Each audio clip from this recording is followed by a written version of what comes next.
নমস্কার, astro education Pradyut এই চ্যানেলে আপনাদের সকলকে স্বাগত। আমি প্রদ্যুৎ শাস্ত্রী। আমার চ্যানেলে আজকের জ্যোতিষ আলোচনায় যে প্রসঙ্গটি আমি উত্থাপন করতে এসেছি সেটি হচ্ছে নজর লাগা। জ্যোতিষ শাস্ত্রে এর কী প্রভাব রয়েছে, এর ফলে আপনাদের জীবন কিভাবে কষ্টদায়ক হতে পারে, এখান থেকে আপনারা কিভাবে বের হতে পারেন, কেন নজর লাগে তারই আলোচনা আজকে করব। আপনাদের কাছে ছোট্ট একটি অনুরোধ, আপনারা প্লিজ চ্যানেলটিকে সাবস্ক্রাইব করে পাশে থাকা বেল আইকনটি বাজিয়ে রাখবেন এবং ভিডিওটিকে লাইক করে অবশ্যই নিজেদের বন্ধুদের সঙ্গে আপনজনের সঙ্গে শেয়ার করবেন, কেননা এই প্রভাবটি কিন্তু প্রত্যেকের মধ্যে কম বেশি দেখা যায়।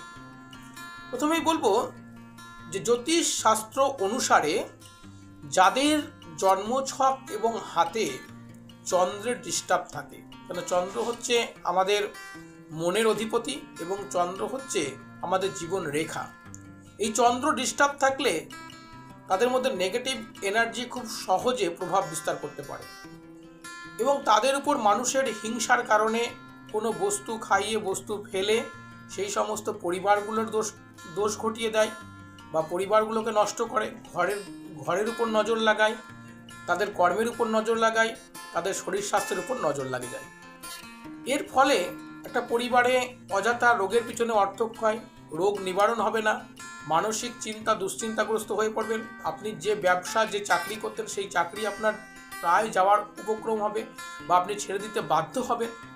আপনি যে ব্যবসা বা যে কর্ম করতেন, সেই শিল্পী হোক, চাষি হন, ব্যবসাদার হন বা যে কোনো ক্রিয়াকর্ম আপনি করেন না কেন, যেখান থেকে আপনার আয় হতো, এতদিন পর্যন্ত আপনি যতটা আয় করেছেন, স্বাচ্ছন্দ্যে থেকেছেন, সেইটা আপনার জীবনে আর থাকবে না এবং আপনার সেই আয় ইনকাম প্রায় বন্ধ হতে আসবে।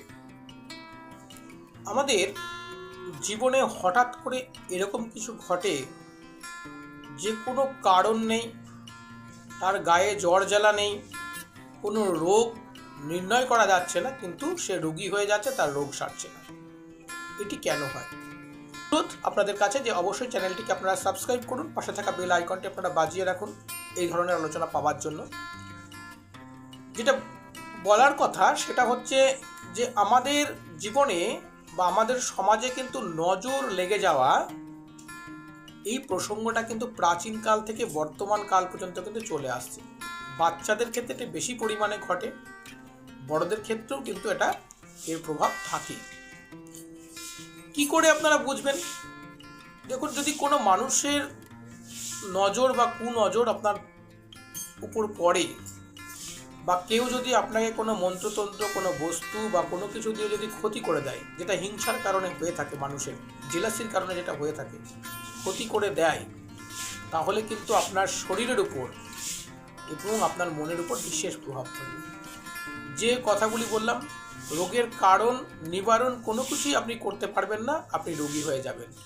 রোগের পিছনে অযথা অর্থ ব্যয় করবেন, কিন্তু আপনার রোগ নির্ণয়ও হবে না, সারবেও না।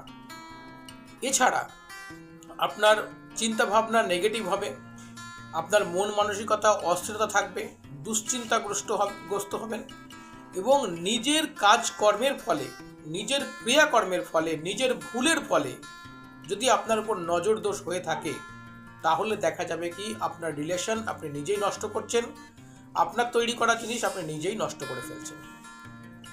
এর থেকে কিন্তু পারিবারিক সমস্যা, অশান্তি, ঝামেলা যেমন তৈরি হবে, সেরকম নিজের শরীর স্বাস্থ্যও কিন্তু আপনার দুর্বল হবে, খারাপ হয়ে পড়বে। এবার আপনি তো বুঝে ফেললেন যে আপনার নজর লেগেছে, তাহলে এখান থেকে বেরিয়ে আসার জন্য আপনারা কি করতে পারেন? প্রথমেই বলবো যে আপনারা এখান থেকে বেরিয়ে আসার জন্য অবশ্যই আপনারা প্রতিদিন নিজের ব্যবহার করা জিনিসে আপনারা চন্দনের গন্ধ লাগিয়ে রাখুন, সুগন্ধ, এবং যখন আপনারা বেরোচ্ছেন অবশ্যই সেই পারফিউমটা আপনারা ব্যবহার করতে পারেন। এছাড়া আপনারা যখন বাড়ি থেকে কর্মস্থানে বা যে কোনো স্থানে সকালে বেরোচ্ছেন, অবশ্যই কিন্তু গুড় খেয়ে বেরোবেন এবং কালো লঙ্কার বীজ 2-3টে টুকরো খেয়ে নিলে নজর লাগা দোষ নষ্ট হয়ে যায়। এছাড়া কেওড়া জল জলে মিশিয়ে স্নান করুন। দেখুন, নজর লাগা প্রসঙ্গটা কিন্তু প্রাচীনকাল থেকেই আমাদের সমাজে চলে আসছে। কেন এটি হয়? জ্যোতিষ শাস্ত্র অনুসারে আমরা তার কারণ অনুসন্ধান করব। প্রথম হচ্ছে যে আমাদের প্রত্যেকের বাড়িতে বা প্রত্যেকের জীবনে 3 ধরনের শক্তি কাজ করে। একটা হচ্ছে পজিটিভ শক্তি বা পজিটিভ ওয়েভ, একটা হচ্ছে নেগেটিভ ওয়েভ, আরেকটি হচ্ছে মানুষের হিংসা থেকে, মানুষের জেলাসি থেকে যে ধ্বংসাত্মক বা হিংসাত্মক যে ওয়েভ, সেটাও কিন্তু মানুষের জীবনে এফেক্ট ফেলে। এবং এখান থেকেই কিন্তু মানুষ তার হিংসার কারণবশত নজর লেগে যাওয়ার যে প্রসঙ্গ, সেটা কিন্তু চলে আসে। এই নজর লেগে যাওয়াটা বিশেষ করে শিশুদের বেশি হয়, কিন্তু মানুষের জীবনেও এর প্রভাব অত্যধিক পরিমাণে কিন্তু আমরা খুঁজে পাই। যাদের নজর লাগার এরকম প্রভাব থাকে, প্রথমেই বলি এটা কিন্তু সুদূর প্রসারী প্রভাব তো কখনোই হয় না, তবে যেটুকু আপনার জীবনে থাকবে তাতে কিন্তু আপনার জীবন দুর্বিষহ হয়ে যাবে, আপনার কর্ম নষ্ট হবে, আপনি রোগগ্রস্ত হবেন, বাড়িতে অযথা বিবাদ, কলহ, গণ্ডগোল এগুলো কিন্তু থাকবে। প্রথমেই বলবো, যদি আপনার ঘরে নজর লেগে যায়, কারণ অনেকটা সুখী সংসার দেখে কারোর নজর লেগে গেল, বা কেউ কোনো টুকটাক করেও কিন্তু খারাপ করতে পারে, এটা যদি হয় আপনি কি করে বুঝবেন? দেখবেন ঘরটা আপনার ভারী ভারী লাগবে, মাথা ঝিমঝিম করবে, সকলের সঙ্গে একটা বিবাদ, কলহ, গণ্ডগোল, অযথা রোগের পিছনে অর্থক্ষয়, এগুলো কিন্তু হতেই থাকবে। এখান থেকে আপনারা বুঝতে পারবেন যে আপনাদের জীবন, আপনাদের ঘরের উপরে কিন্তু নজর লাগার যে প্রভাব, সেটা কিন্তু পড়েছে।